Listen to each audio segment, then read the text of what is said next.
Milestone 2. This content will be recorded and made available in an accessible alternative format upon request. If you require captioning, transcription, or other communication services to access this content, please contact the Disability Resource Center at drc@snhu.edu or 877-591-4723, selecting option 4. Milestone 1 summarized the 3 articles that you selected. Now you will move beyond summarizing to critique the material. You can assume that the reader has already read Milestone 1, so while you may refer to specific parts of the design already described, you do not need to do an in-depth description again. To begin this section, you need to compare and contrast the methods of your 3 articles with a specific focus on how each of these articles choose or did not choose methods that fit within their hypotheses. So for my paper, I might write something like this. This one is a little tricky because it is so obvious as to why they went with the methods that they did. I went with adding some additional information about participant selection because it showed that I fully understood the methods. While I am only reviewing one article for this example, this section does ask you to compare and contrast, so I will make up a hypothetical study to show you how that might be done. The Stone article doesn't actually exist, or the Smith article, I'm sorry. Notice that I'm not simply talking about Study 1, then moving on to Study 2. I am using my critique of Study 1 to think about how it might also apply to Study 2. This integration of the articles may not be possible or even desirable across all combination of the 3 articles, but you should strive to make at least 1 to 2 good comparisons between methodologies. You should make sure that in all 3 discussions you've made the link back to their hypothesis while framing the methods. Again, this is not simply a repeat of the methods section in Milestone 1. You are now using your knowledge to comment and critique the articles. Next, you want to discuss the study in terms of reliability. Note that you should start with reliability because that will influence the rest of the discussion. Think about the study design. If we were to attempt to replicate it, assuming that we're measuring a population who is similar on the underlying variables, would we get consistent results? Think about how they implemented their methodology. Did they do it in such a way and describe it well enough that it could be replicated? What about their sampling process? Think about the tools that they used. Is this a standardized measure that should be consistent across population, assuming that the underlying variable is the same? Think about how they operationalize their variables. Have they described it well enough that we could reliably measure the same construct?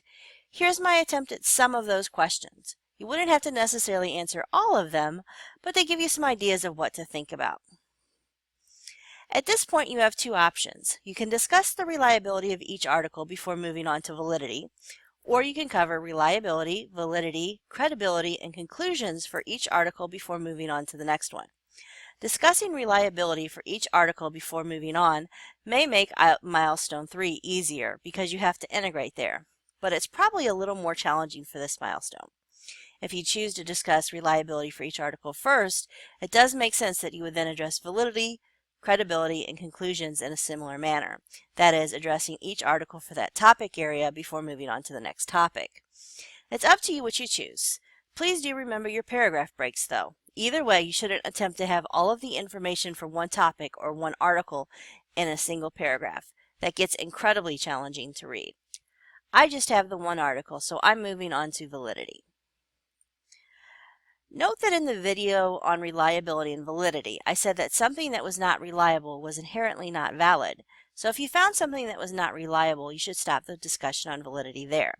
For this particular assignment, that would not be sufficient. Yes, if the study is not reliable, it's not valid. You should say that up front if that's the conclusion that you come to. But then demonstrate the knowledge gained in this class by moving the conversation forward somehow. You could discuss how you could tweak the design to make it more reliable, and then follow up with a discussion of the validity of the study. Or you could discuss how the design also contributed or did not contribute to various types of validity, with the very clear caveat that, of course, given that it was not reliable, that this is just a theoretical discussion. Or, maybe you could do something creative that you come up with to demonstrate that you both understand the connection between reliability and validity and the various types of validity. If you're still concerned about validity, I would suggest that you go back to that video because that's a pretty in-depth discussion and I don't want to get into it here. Credibility is not a scientific term in the way reliability and validity are. Typically, a study that is reliable and valid is also going to be credible. However, as a skeptical consumer of research, you should think about all of the things going into the research. If the study is being paid for by somebody who clearly has a vested interest in the results, that would be problematic. If the study is incredibly out of date, that would speak to poor credibility. This is an opportunity to do some of the out-of-the-box thinking. If you simply use this as a way of summing up reliability and validity, that would be sufficient so long as you make sure that you use the word credibility to get full credit. But I would encourage you to come up with at least one item to discuss for one of your articles that move beyond that. Finally, you will end with a critique of the conclusions that the authors came up with and you summarized in Milestone 1. Again, you're not simply repeating what the author said. You can assume the reader is already familiar with that. Instead, think through everything that you've just written, given that the methods the authors used, given the credibility of the articles, given the results presented. Are you satisfied with the conclusions the author came to? Did they perhaps overstate the case for their results? Do you think maybe they could have played it too cautiously when making their conclusions? Make sure you cite a few pieces of supporting evidence for each article to help make your case.